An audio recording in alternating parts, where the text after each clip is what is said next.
C'est le cancer le plus fréquent chez la femme, le cancer du sein. On estime qu'une femme sur 11 sera touchée par ce cancer au cours de sa vie.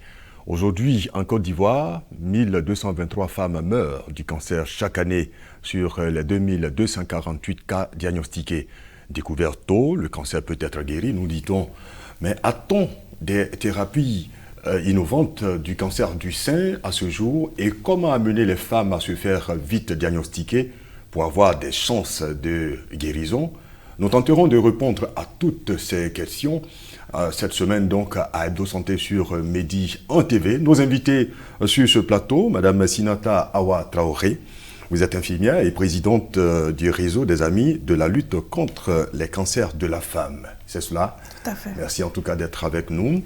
Et toujours sur ce plateau, professeur Touré Mokhtar, professeur titulaire de cancérologie. Il est chirurgien. Il a une option immunologie médicale. Il est à l'université Félix Houphouët-Boigny, précisément, à l'UFR Sciences médicales de Cocody. Il exerce dans le service de cancérologie du CHU de Treichville. Et en dehors du sein, il a une option cancer digestif et cancer de la prostate. Disons que c'est une grande figure de la cancérologie en Côte d'Ivoire que nous avons avec nous sur ce plateau. Merci, professeur. Merci et bonjour. Alors, sommairement, déjà, qu'est-ce que le cancer du sein et quelle est la situation de cette affection en Afrique et précisément en Côte d'Ivoire? Merci, je vous remercie de nous recevoir sur ce plateau de télévision. Le cancer est une maladie de la cellule. La cellule, c'est la plus petite entité de l'organisme vivant. La cellule, elle a un mode de fonctionnement qui lui est propre. Elle naît, elle se divise et elle meurt. Et ainsi de suite. C'est cet ensemble-là qui permet de maintenir notre organisme en état de santé. Et la cellule mère peut être agressée par des facteurs qu'on appelle des facteurs génotoxiques. Et lorsqu'elle est agressée, à chaque fois, il y a des réparations qui se passent. Et lorsque les éléments réparateurs sont épuisés, l'agresseur prend le pas et l'agresseur blesse la cellule. Lorsque l'agresseur blesse la cellule, son ADN se blesse et c'est cet ADN blessé qui est transmis aux cellules filles. Et à un moment donné, il y a une accumulation des blessures et la cellule ne va plus mourir, elle va acquérir une caractéristique fondamentale, elle devient immortelle. Le cancer, c'est une cellule immortelle. Et comme elle est immortelle, elle va détruire le tissu avoisinant, progresser à distance pour aller se localiser, pour constituer un cancer secondaire qu'on appelle des métastases. Et c'est la métastase qui fait la gravité du cancer parce que c'est la métastase qui entraîne la mort du sujet qui porte le cancer. Donc le cancer, c'est une multiplication anarchique de cellules qui n'obéit plus au système d'équilibre du milieu intérieur et qui a la capacité de s'éloigner pour détruire les organes à distance. Ça, c'est encore plus simple. Alors, quelle est la situation de cette maladie en Afrique? Est-ce que la tendance est en hausse? Ce qu'il est important de dire, c'est qu'on est en pleine période de transition épidémiologique. Il y a 20 ans, c'était les maladies infectieuses tropicales. Aujourd'hui, c'est les maladies chroniques non transmissibles, le diabète, l'hypertension artérielle, le cancer. Le cancer, c'est aujourd'hui la première cause de mortalité avant les maladies cardiovasculaires.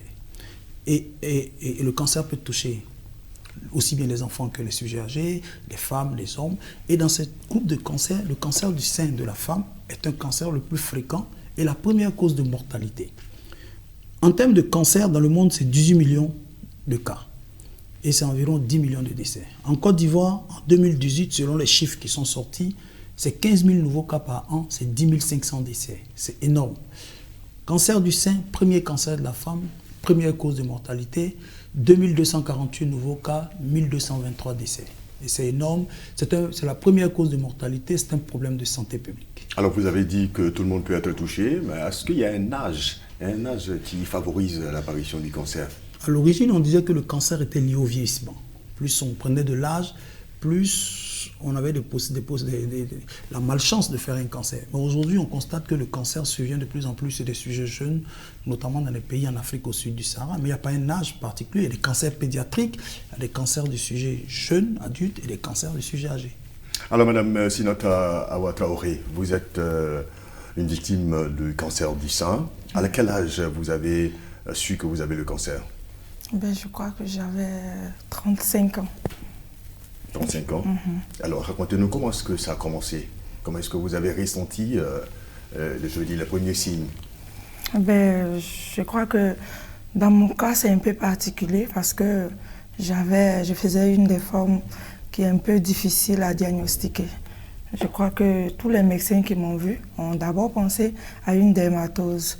Ce n'est que quand j'ai vu le professeur et après une biopsie que j'ai su que c'était un cancer. D'accord. Et ça a pu être traité à temps? Oui, oui. D'accord. Alors, on parle de la femme. Vous avez dit tout le monde, et y compris les hommes, pour ça? Bien sûr. Le cancer du sein? Oui. Oui, en 99% des cas, le cancer du sein survient chez la femme. Et dans 1% des cas, le cancer du sein survient chez l'homme. Et chez l'homme, la particularité du cancer du sein, c'est qu'il est agressif. Il y a une évolution vers la généralisation un peu plus rapide. C'est ce qu'on a constaté. Alors, je demandais à Mme Sinata à l'instant, le traitement, elle a suivi un traitement qui a certainement marché, bien sûr. Oui. Alors, qu'est-ce qu'on a comme traitement aujourd'hui du cancer du sein? Le cancer du sein, en matière de prise en charge du cancer du sein, c'est un projet de traitement.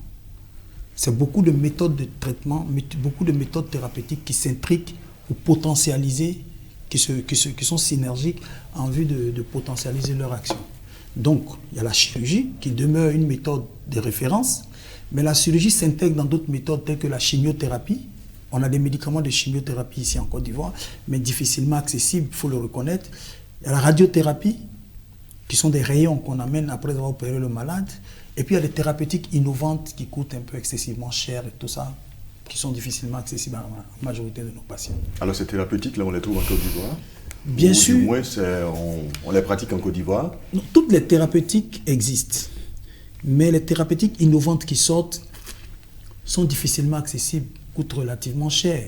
Bon, il y a des partenariats publics-privés qui font qu'à un moment donné, l'État appuie, l'État subventionne une partie, mais ça reste difficile parce qu'après on a des ruptures. Actuellement, on est dans des ruptures de médicaments par rapport aux thérapeutiques innovantes 100 ans. Donc, il faut repenser un peu cette politique de subvention des médicaments innovants. Qu'à cela ne tienne, le traitement du cancer du sein peut être traité de façon simple. Dépister tôt, on guérit. Donc, dépister tôt, cancer localisé, chirurgie. Quand on dépose la pièce chez le pathologiste, chez lui qui analyse, s'il y a des facteurs de risque, on fait un traitement complémentaire, qui peut être une chimiothérapie, qui peut être la radiothérapie. Et ça, c'est des méthodes qui sont accessibles. Mais par rapport au traitement innovant, il faut faire d'autres analyses, parce qu'il n'existe pas un cancer du sein, il existe des cancers du sein. Le cancer du sein de X est différent du cancer du sein de Y. Donc maintenant, on fait des traitements à la carte. C'est des médicaments qui sont innovants, qui coûtent excessivement cher, mais je pense qu'en Afrique subsaharienne, il faut revenir à des fondamentaux simples. Faire de la sensibilisation pour dépister tôt et traiter les malades à visée curative pour les guérir. Parce que ces thérapeutiques innovantes-là coûtent certainement plus cher que les autres méthodes qu'on a? Oui, aujourd'hui les thérapeutiques innovantes, le cancer du sein est le cancer qui a bénéficié d'une évolution considérable ces 20 dernières années. On a mieux compris l'histoire naturelle du cancer du sein. On a mieux compris les mécanismes intimes qui font évoluer ce cancer-là. Donc on a découvert des gènes. Mais malheureusement, pas toutes les femmes qui ont ça. On a découvert des gènes chez certaines femmes et à partir de cette découverte-là, on a développé des médicaments. Quand je prends par exemple ces médicaments, en moyenne, c'est 1 million à 1,5 million tous les 21 jours. C'est énorme. C'est vraiment énorme. Aujourd'hui, l'actualité, c'est l'immunothérapie. Il faut apporter les médicaments pour booster le système immunitaire. C'est environ 5 à 6 millions tous les 21 jours. Ce n'est pas accessible à la majorité de nos patients. Ce n'est même pas accessible aux malades en Afrique au sud du Sahara. Donc, il faut réfléchir autrement à la politique de prise en charge des malades atteints du cancer, en allant en amont, c'est-à-dire en faisant en sorte que les dépistages se font, en mettant en place des politiques cohérentes et pertinentes de dépistage pour qu'on découvre des malades à des stades précoces et qu'on puisse les guérir, ne serait-ce qu'avec la chirurgie seule, parce que le potentiel humain en termes de chirurgie existe en Côte d'Ivoire. Justement, la clé, c'est certainement la sensibilisation, on va en parler tout à l'heure. Madame Sinata, alors vous, dans votre cas, le traitement, il s'est passé comment? Il s'est reposé sur quelle thérapeutique? Bon. D'abord, il faut dire que j'ai été pris par le professeur Touré ici présent, avec son équipe au CHU de Trécheville ici. Alors, on est passé par la chimiothérapie. Ensuite, on est allé à l'ablation et puis après à la radiothérapie. D'accord. Est-ce que ça a créé un bouleversement chez vous lorsque... Oui, ça c'est indéniable. Puisque ici, une personne atteinte du cancer, c'est immédiatement à la mort qu'on pense. Donc il faut dire que c'est un bouleversement énorme, tant pour moi-même que pour ma famille et puis tout mon entourage. Parce que c'est pas facile pour ton entourage d'apprendre du jour au lendemain qu'on a atteint d'un cancer. Et à notre époque, le cancer, c'était pas quelque chose on acceptait facilement. Non seulement d'en parler, de se dévoiler, et puis bon, franchement, c'est pas facile. Aller même au traitement, c'est difficile. Parce que tout ton entourage déjà te fait croire que ce n'est pas d'abord un cancer, c'est autre chose. Donc il faut être fort moralement pour pouvoir faire fi de tous ces préjugés et puis aller vers le traitement et surtout l'accepter. Est-ce qu'elle a été, je veux dire, supportable? Bon, le traitement est difficile. Il est certes difficile, mais bon, avec tout l'entourage et puis l'équipe du professeur, je pense qu'on arrive à supporter. C'est supportable. D'accord. Alors, selon les thérapeutiques innovantes ou alors les anciennes méthodes, le traitement d'un cancer peut prendre combien de temps, professeur? Le traitement du cancer dépend du stade évolutif. Du stade évolutif. En moyenne 6 mois de traitement. Parce que si le cancer est découvert à stade précoce, on peut opérer le malade et puis bon, on regarde, vous êtes passé en zone saine, il n'y a pas de facteur de mauvais pronostic, on s'arrête là. Mais si vous opérez, qu'après on vous dit, bon, vous êtes passé en zone pathologique, où il y a des facteurs de risque tels qu'une femme jeune, où il y a des ganglions qui sont atteints et tout ça, on peut faire des traitements complémentaires. Donc en moyenne 6 mois. Moi par exemple, elle, si vous voulez, elle a participé à son traitement. C'était la décision médicale partagée. Elle a accepté sa maladie et sur le plan psychologique, elle s'est armée moralement. Donc c'était un projet de traitement. On a fait une chimiothérapie pour réduire la tumeur, pour lutter contre les petites tentacules qui sont allées à l'extérieur, ailleurs. Et puis, quand on a évalué, on s'est rendu compte que la réponse objective était environ à 70-80%. On l'a opérée, après elle a fait ses traitements complémentaires, ça a duré environ entre 6 mois et 1 an et demi. Donc c'est en moyenne 6 mois de traitement. D'accord. Et une fois que, je vais dire, la patiente est traitée, elle peut être garantie qu'il n'y aura plus de rechute. Il y a des critères de guérison. Que l'autre sein ne pourra pas être attaqué, je vais dire. Si, il y a des critères de guérison. Il y a des critères de guérison. On parle plutôt de contrôle de la maladie. Aussi longtemps que cela puisse exister. Ça peut aller de 1 an à 100 ans. Bon, après un certain temps, on peut décider, on peut dire, vous êtes guéri ou non, mais on parle en termes de contrôle de la maladie, mais ce qui est important, par exemple, sa maladie est contrôlée à 100%, et elle, on la voit peut-être tous les 6 mois pour faire des contrôles, parce qu'on ne sait jamais, puisque c'est une cellule maligne, on ne sait jamais ce qui peut arriver. Mais le plus important, c'est de voir un médecin tous les 6 mois régulièrement pour qu'on fasse des analyses. Alors vous l'avez dit tantôt, le mieux serait donc de sensibiliser, découvrir le cancer à un stade précoce, afin donc de donner des chances de guérison aux malades. Mais on ne peut pas parler de sensibilisation sans faire un clin d'œil donc à Octobre Rose, ce mois dédié au cancer du sein, au cours duquel il y a diverses activités. Et notre équipe de reportage a suivi quelques-unes. Des activités tous azimuts pour marquer Octobre Rose, les personnes touchées par le cancer en première ligne. C'est la matérialisation d'une cabine d'onco-esthétique en Côte d'Ivoire.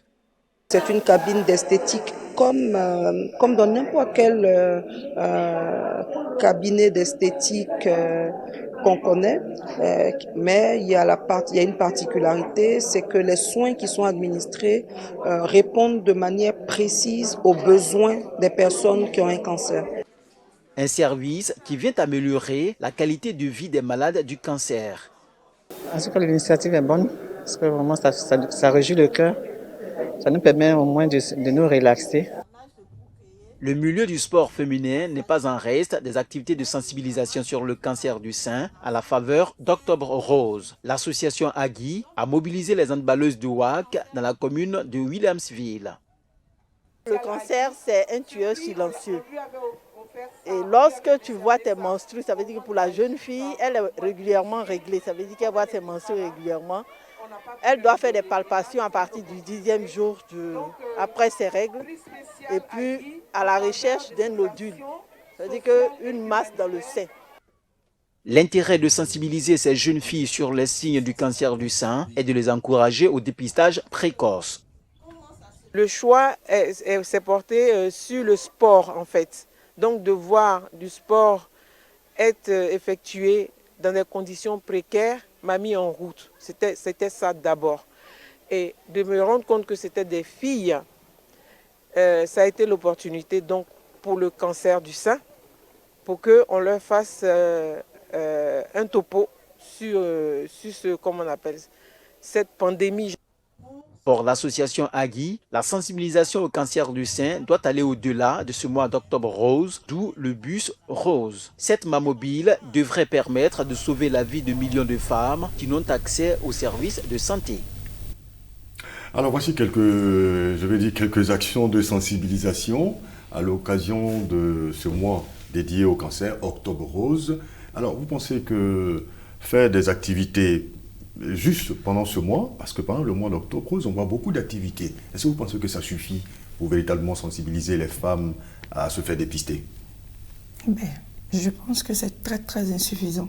Et comme le professeur le disait, la sensibilisation, c'est chaque seconde, chaque minute, chaque heure. Donc, attendre le mois d'Octobre Rose pour en parler, certes, c'est vrai. On fait toute une propagande là-dessus. Mais moi, je pense que la sensibilisation du cancer du sein, c'est chaque jour, chaque année. En tout cas, à tout moment, quand on a l'occasion, on doit le faire. Alors, donc, vous avez dit tantôt, professeur, que c'est une symbolique. Oui, Octobre Rose, c'est une symbolique. Mais je veux dire que ça doit se faire tous les jours. Voilà, parce que le cancer, il n'attend pas octobre pour venir. Donc il faut qu'on se prenne en charge, il faut qu'on fasse la sensibilisation, l'éducation, la communication. Et comment cela va se faire pour ça? En matière de sensibilisation et de dépistage, il y a ce qu'on appelle le dépistage de masse. C'est le plus important. C'est basé sur une politique cohérente, pertinente par les autorités publiques qui ciblent des populations avec un coût qui accompagne et des personnes ciblées et tout. Et on sait ce qu'on doit faire, le matériel arrive et tout ça. Ça, c'est le dépistage de masse. Maintenant, le dépistage individuel, où vous allez voir votre médecin régulièrement pour vous autopalper les seins. Vous allez voir le médecin régulièrement pour une consultation de gynécologie. Pas de cancérologie forcément, de gynécologie qui vous examine. Et puis vous faites votre mammographie. Quand on prend le dépistage de masse selon les critères en Côte d'Ivoire, je crois que c'est à partir de 45 ans. On fait des mammographies, on fait 1 ou 2 mammographies espacées de 1 an. Si les 2 mammographies sont normales, on peut faire des mammographies tous les 3 ans, tous les 4 ans. Mais après 30-35 ans, vous pouvez faire un dépistage individuel, faire votre mammographie dans les mêmes critères, dans les mêmes rythmes. Sinon, à partir de 45 ans, on fait une mammographie. La mammographie, c'est l'examen qui permet de contrôler le sein. Voilà, pour diagnostiquer précocement les anomalies au niveau du sein. Donc la triptyque, elle est importante. Auto-examen des seins. C'est difficile. On considère la femme, le statut ménopausique. Si elle n'est pas ménopausée, c'est après 8-9 jours des règles. Parce qu'au cours des menstruations, la densité du sein fait qu'on ne peut pas bien palper les seins. Donc, en 8-9 jours, on se palpe les seins. C'est un geste simple, facile à faire, reproductible. Et puis, chez la femme ménopausée, elle choisit un jour, puisque les ovaires ne sont pas fonctionnels. Il n'y a pas de menstru. Elle choisit un jour dans le mois, elle s'auto-palpe les seins. Deuxième élément, c'est l'examen régulier chez un médecin. C'est normal. Et puis troisièmement, c'est la mammographie. Ce sont ces 3 éléments-là qui sont importants, qui permettent in fine de réduire l'incidence de ce cancer-là, qui constitue la première cause de mortalité. Alors Madame Sinanta, vous avez dit tout à l'heure que vous intervenez plus sur la prise en charge. Vous avez un réseau des amis de la lutte contre les cancers des femmes. Mais dites-moi, est-ce que vous ne pensez pas que on doit mettre plus l'accent sur la sensibilisation? Je vais certainement faire un clin d'œil à l'autopalpation, comme l'a dit le professeur, pour amener toutes les femmes déjà à connaître leur corps. Oui, effectivement. Faire une bonne autopalpation chaque mois, je pense que ça reste la meilleure sensibilisation. Pour voir, comme le professeur l'a dit, l'incidence du cancer du sein baisser. Et les encourager après à aller faire les mammographies. Est-ce que vous pensez qu'il y a suffisamment de femmes qui savent aujourd'hui faire une autopalpation correctement? Mais c'est ça, c'est pourquoi pendant ce mois-là, on insiste là-dessus. Vous allez voir que toutes les campagnes qui ont été menées, il y a des sages-femmes qui étaient présentes, qui présentaient aux femmes comment s'autopalper à la maison, soi-même. D'accord. Dans les services de santé, professeur, est-ce qu'il y a une sensibilisation qui est faite auprès des femmes? Oui, il y a une sensibilisation qui est faite auprès des femmes, mais c'est disparate, c'est hétérogène.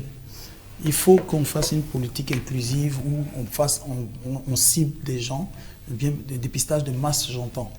Sinon, les actions individuelles, tout ça, je pense que ça porte peu. Ça porte peu. Il faut faire une deuxième image. Je voulais revenir sur ce que Awa dit. Elle fait beaucoup de sensibilisation, beaucoup d'informations, mais comme elle a son ONG et qu'elle est elle a de l'empathie et qu'elle est très avenante, elle est obligée de gérer des cas avérés de cancer qui se présentent à son ONG. Donc c'est ce qu'elle fait. Elle se bat, elle nous envoie des patients qu'on examine, qu'on voit et puis qu'on essaie avec elle de gérer dans le processus. D'accord, on va être un peu plus concret. Là, pour toutes les femmes qui nous regardent, oui. Comment est-ce qu'elles doivent gérer leur santé par rapport au cancer du sein? Vous avez parlé de l'autopalpation, mais quel est le processus? Qu'est-ce qu'elles doivent faire et quelles sont les différentes périodes à respecter? Puberté précoce, ménopause tardive, première grossesse à terme supérieur à 35 ans, obésité, sédentarité, tabac, sont considérés comme des facteurs de risque du cancer. Quand on a ces facteurs de risque-là, on doit, et en plus de ça, dans 3% des cas, si on a une mère ou une soeur atteinte d'un cancer du sein, on doit se considérer comme étant un patient particulier, on doit très régulièrement aller voir un médecin. Donc il y a des facteurs d'hérédité qui... Dans 3% des cas. 3%. Donc déjà, quand on a ces facteurs de ça constitue, on rentre dans ce qu'on appelle un profil à risque.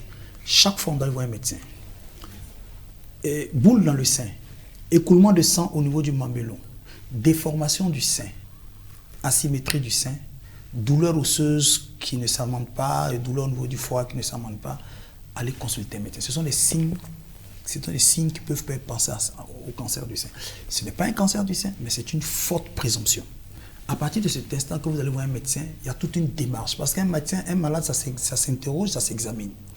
Et ça, c'est de notre ressort. Quand on interroge, on examine, on augmente à la suspicion diagnostique et on envoie le malade vers les radiologues pour faire des explorations. Le radiologue, il augmente encore à cette suspicion et lui, il va poser un acte en prenant un petit spécimen, mettre dans du formol, on achemine le malade vers un laboratoire qu'on appelle le laboratoire d'anatomie pathologie et c'est lui seul qui pourra nous dire c'est un cancer, ce n'est pas un cancer. Et le malade va revenir chez le cancérologue dans le cadre d'une réunion de concertation avec d'autres médecins, des cancérologues, des gynécologues, des radiologues et tout. On décide de la stratégie de prise en charge. L'offre de soins. Maintenant, c'est là où le problème. Notre offre de soins, il est largement insuffisant selon les critères internationaux de prise en charge. Et c'est là qu'on doit agir, les politiques doivent agir pour dire voici ce que nous vous proposons par rapport à la prise en charge du cancer du sein. Madame Sinata, vous êtes aujourd'hui un véritable témoignage. Quel est le message que vous véhiculez auprès de vous? Bon, je pense que je le dis, hein, la meilleure sensibilisation, c'est l'autopalpation. L'autopalpation et puis inciter les femmes après 35 ans à aller se faire dépister, aller voir un gynécologue une fois par an pour voir s'il y a un petit problème et puis on prend ça en charge très tôt. Je pense qu'elles n'auront pas à connaître ce que nous avons connu. Mais est-ce qu'aujourd'hui, en vous voyant une très belle femme, elle ne se doute pas un seul instant que vous avez été atteinte du cancer du sein? Et c'est ça. Mais je pense que c'est une fierté quand même. C'est une fierté pour nous parce que être en face d'une femme malade, quand on est en face d'elle, elle voit en même temps une chance de s'en sortir. Parce que quand tu dis que tu as subi toutes les étapes du traitement, c'est la joie qu'on découvre dans leur visage, ça fait du bien, ça fait du bien, ça fait du bien. Être en face d'une femme malade et quand tu lui dis que j'ai été atteinte du cancer du sein, j'ai subi tout, il faut être forte, il faut accepter ta maladie, tu peux t'en sortir, c'est bon. Donc une femme peut, je vais dire, reconstruire sa vie après le cancer? Oui, on peut. Très bien, Madame Sinata. Alors, professeur, on va certainement terminer sur des conseils à toutes les femmes qui sont atteintes du cancer du sein, mais également les femmes qui ne sont pas atteintes du cancer du sein. Bon, que dire? C'est un fléau social, c'est une réalité, mais ce n'est pas une fatalité. Le cancer n'arrive pas qu'aux autres. C'est vrai qu'avoir un cancer a une implication physique, morale, financière et tout ça. Mais il faut qu'on vive les uns pour les autres. La femme doit comprendre son corps, écouter son corps. Ça veut dire que dès le moindre signe, elle doit aller consulter. Ce n'est pas une fatalité, mais dépister tôt, on en guérit. Malheureusement, 60% des malades sont vus dans notre contexte à des stades tardifs liés à nos habitudes socio-culturelles, au manque de personnel qualifié. Donc, c'est aux femmes on leur dit d'écouter leur corps, de comprendre leur corps et de venir consulter au moindre signe. Deuxième appel, c'est au personnel de santé, aux médecins généralistes, aux soignants des structures communautaires qui constituent le pivot central dans la lutte contre le cancer. Il faut qu'ils puissent passer la main. Dès qu'ils ont un signe d'un malade qui a un nodule dans le sein de plus de 30 ans, il faut passer la main. Hein? Et puis aux médecins, il faut s'intégrer dans la formation médicale continue parce que la lutte contre le cancer passe par la formation des hommes. On retient que le cancer du sein n'est pas une fatalité, on peut l'éviter en suivant les recommandations du professeur Touré Mokhtar. Je rappelle qu'il est professeur titulaire de cancérologie et également chirurgien. Il a vraiment pas mal d'options. C'est une grande figure, je l'ai dit, de la cancérologie en Côte d'Ivoire. Également avec nous, Mme Sinata Ouatraoré, infirmière et présidente du réseau des Amis de la lutte contre les cancers de la femme. Merci à vous, en tout cas, d'être venu sur le plateau de Hebdo Santé. C'est nous qui vous remercions. Rendez-vous la semaine prochaine pour un autre numéro de Hebdo Santé sur Medi en TV Afrique.